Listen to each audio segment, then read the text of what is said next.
them no see abo apounds maybe as a prepared mama yamobi bia kwaba e de ba GOB TV and radio enso emre aso se oman ya ma wodo so se ma mensaka se enwume no si aka se ebo mitumi e de ebeso mu ba bibia wo na wote menka enso etumi e de efri na ensa no mabone bede ne obetie bi enso eni yenyina yenim se nen oman yesika hwefo ya ne din ene ken oforiata wotimi kogina parliament enso etimi din se bebre enso etimi atoja budget no watu ni din entrepreneurship edi ensem na efri mu ba edi ni nyina so betima bedan ya na hwefo enso eni etiefo na napco 24 na ene ensem de bi so etimi de free budget mu so etimi de aba ye wa ha ye de bebrem na wana wo use MTN Airtel eni ti goni na asifo ni nyina no oso afo no enso he yesika sem so ken oforiata ene wo se wadi eniema bi so etimi atoto so ye fe na electronic transaction eden na ekafa ho yadi munchire munyina no enso betumi de aba na ne ma nso etima ye kama pa de ama ya hwefo ani atifo ka se obenya bi atie no anya bi enso ahwa GOB TV and radio Facebook no uko YouTube nso GOB TV UKGH na ne ma nso etima ye possible pa enso etumi de ama afo ko Twitter any Instagram o GOB TV and radio na ne ma nso etima ko se ne wangasa no ope afeko newsonline.com onom GOB ubenya ya live and clear enso efro ko tune in GOB radio afebo remo modern Ghana radio onso GOB radio sa kujumeku amakike nyina no okwa abenya kase bi nso atie ya tintim ni nyina nso agu krata so de akọ www.gobtv.tv enso eso na ne ma nso atima ya kama pa de ama na hwefo enso eni atiefo na kwachi na de fesika no de yeye kwanche nso ade fesika kro ya anu ade kwoto eso atima de aba fie brefo travel and talk asoma snibi na kase enso etima de aba na ne ma nso etima ya kama pa de ama ya hwefo enso eni atiefo Genesis Fashion Designs and Boutique so e kan obi Arsenal Lucent phones and accessories e boy bede pa na kase enso etimi aba GOB multimedia no enso e kan obi na kase etimi ba wa kwem na ne ma nso etima ya kama pa afi yanje bre ne enfa kase eni nchire mu nyina no enso etimi ma ya hwefo enso eni atiefo midi eno Oheneba Appiah Kubi mu femi anchi boys so amaju so ye pa me koda me ho aba na me kase eni nchire mu nyina no enso etimi aba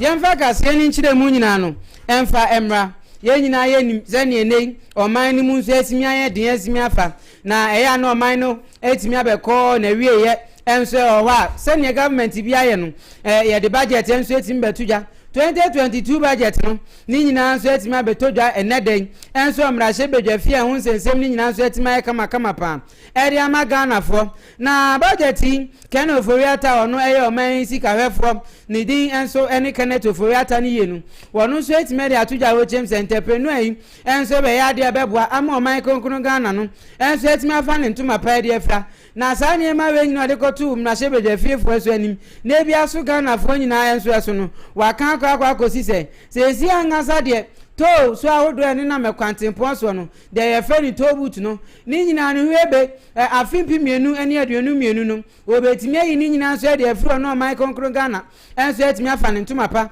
enso etimi de afra denti na wo ba be yi sa to boot nyina ere afi yakwantempo enso so no wo kire mu se si angasa no be ko ba bi ato boot ahodo no enso etimi wa akwantempo ahodo ni nyina so no na akọ ye ne ma bi se traffic ahodo obroni anase Ghana ni yambre wansu betimi aka se go slow no na etimi achepan so akwantepon so a amaka ntimi nko emantem na omanforo do no so etwitrotro na ye commercial drivers no wonya sika so mfantu obotom na taxes ahodo so betimi aba no enso e wo cars ho ni nyina no adriver fo ni car owners fo enso etimi atua etita to levi ni hu sensem ni nyina no ehia so mutimi yifi akwantepon so na niema so timi konkan ne ko kwamba pan enso etimi de maye na hwefo enso ni atiefo ni Ghana fo nyina enso eho na opanyina ni din ani kenoforiaten ni nchire mu ni nyina no wokan kokoko si se Ghana ban ya na nado dan ko akufado enso eda no ebetimi abo ama niema nso etimi akompan pam ede ama man konkunu Ghana afa kra so afimpi mienu ani aduonu mienu aye ba besimu 2022 no budget odi abetuja no ebebo Ghana ho brapa na ma Ghana economy ni nso etimi agina ni naso ye na ma oman no so etimi afa ne ntuma pa enso etimi de afra na niema nso etimi maye kama pa eri amaye ewo mai konkuno Ghana ha na eniema be koye pa so de enia Ghana fo yen kopi na yen nya botre na yen hwe pa ema niema so ntimi nkona taxes ahodo de aba no ye ntimi entua na mom tobu ta ahodo na wa kwante poso no wo ba be yi ni nyina so eri afiro na isa driver fo nwa to mo kakra na contemporary dwumadie no enso etima konkan pa de amaye na hwefo enso ne etiefo enso ho na wasansem ya ho budget nsensem ya ana keno fo yata no enso etimi tuja wo chem sesesi angasa de economy no enso etimi abetane wo ho a ehun nsensem ni nyina so etima ya kama pa eri amaye na hwefo enso eni etiefo na ye konkonko tie keno fo yata ne nsem odi tuja ewo ma shebedwafie efa economy ni e ba betane no ho enso obi sei no odi tuja efa no illusion as the economic challenges facing our country today, how to ease the suffering of Ghanaians, transform the economy, how to ease the suffering of Ghanaians, transform the economy to create jobs, and share the expected wealth across all households, such as providing security and education, our orders then awake at night. How to broaden the revenue base, keep a grip on expenditure, protect the public purse, and at the same time build with urgency the needed infrastructure, collecting revenue, managing our debt and expenditure commitments, and paying the bills to stimulate economic activity are the orders he has given to us, his ministers, and other appointees to carry out over the next 3 years. Mr. Speaker, we know we can get the job done. It is well known that prior to the pandemic, we had stabilized and turned around the economy between January 2017 and March 2020. Sustainability and growth. We doubled the economic growth rate from 3.4 percentage points to an average of 7% between the period. It is undisputed, Mr. Speaker, that we brought down the fiscal deficit below the 5% threshold. We improved our gross international reserves from 4.9 billion to 9.9 billion, 4.7 months of imports. We provided free SHS for 1.2 million Ghanaian students. We provided free hot meals for 3.4 million public pupils in basic schools. We supported 1.9 million farmers with improved seedlings and fertilizers through our Planting for Food and Jobs program. We provided temporary employment to 100,000 of young people through the NAPCO program. We abolished several Newton taxes. We set the nation on its biggest private sector-owned industrialization program in the history of Ghana with the 1D1F program. And we registered the biggest foreign exchange. And we registered the biggest foreign exchange earnings from tourists during our historic 2019 year of return program. By March 2020, Mr. Speaker, our first quarter macro fiscal indicators reflected the turnaround we had accomplished over the 3.5 years. Indeed, we had just experienced an oversubscription of our 3 billion bond issuance and set a record of the longest sovereign Africa bond of 41 years on the international capital markets as a result of strong investor confidence.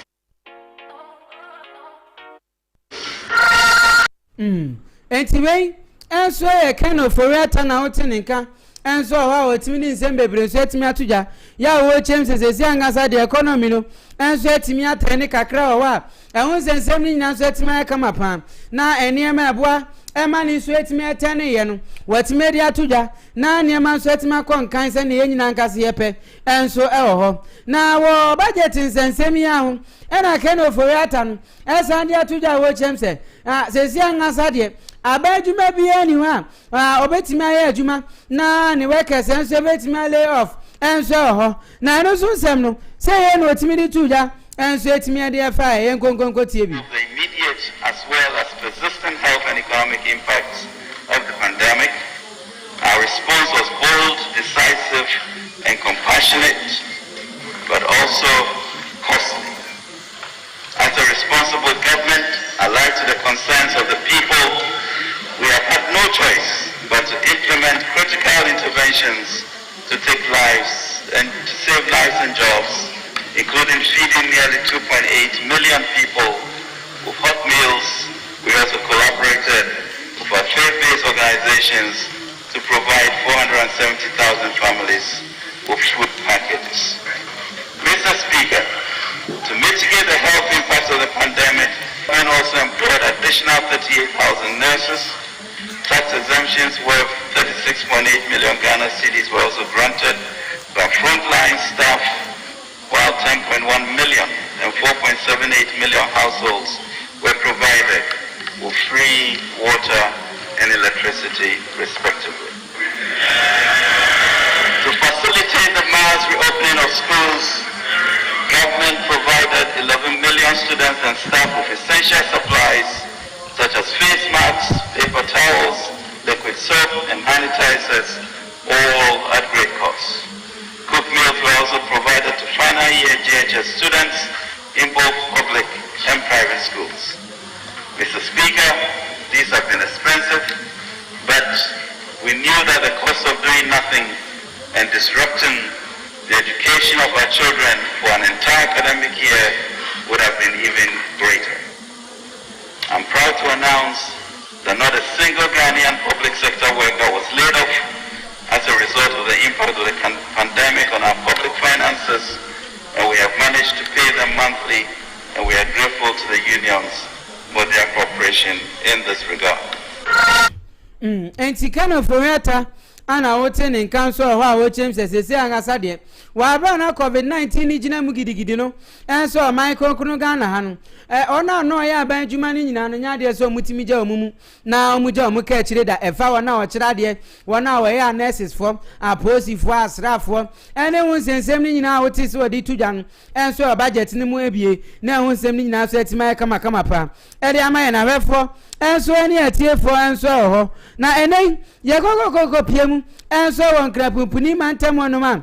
bloggers follow mbi enso etimi aye niam bia wodo mutimi de health work enso etimi de we hyeso na samu eto komode hyehyɛ so enso akwa be bi se omo boda wura di akire Ghana drover for se wuchi wo commercial car se wangasa usuchi wo kan so ho se se angasa de ebedi bronya ye nya we ye pam enso ewo ye nka adwie ensensem na enso ho na ne ma so timi kama pa na enkonko tie adwamtirani ya wo ye bloggers follow host enso ewo Ghana web ho ne nsem bi odi tuja enso ri mai na hwefo enso ani atiefo sei no odi tuja FI kan kwenhye nti ana opie kan kwenhye bi so ama ye ma hyew ma obusa ho se e ba ni sen ene na meto nsa frɛ se be ka Ghana web ho November 27 anopa no nsia ye nyina ye nhiem e wo preset Legon ye ntu ana monko Delish restaurant ai wo East Legon ne mo kan kwenhye ho de ro ye hwɛ kwan ye befa so a ye besi ano kwan kai so ba ko nkyere damfo oba ko fo nsa nso nyame ni kata na wonso so oni nipa se kan kwenhye atu betwa enti se kan kwenhye atu betwa ejina minu mienu enso so na niema nso etima e kama pa enso etima de ama e na niema akwa nkan e wo honum na ejina sansem weso na yetima akwa kodidwa kakra enso etima de aba prefer travel and tour to kwan ne na ti aka wo china bi hu mpewe na pedai brefu se na eme mu amane na me ma wonya wepa enso ho se eno pese untu kwan kwa manone na pese untu kwan enso entime kokko piemu enso ekrofa ma so na nya adisua mapa enso enfama na sikamra botompa dia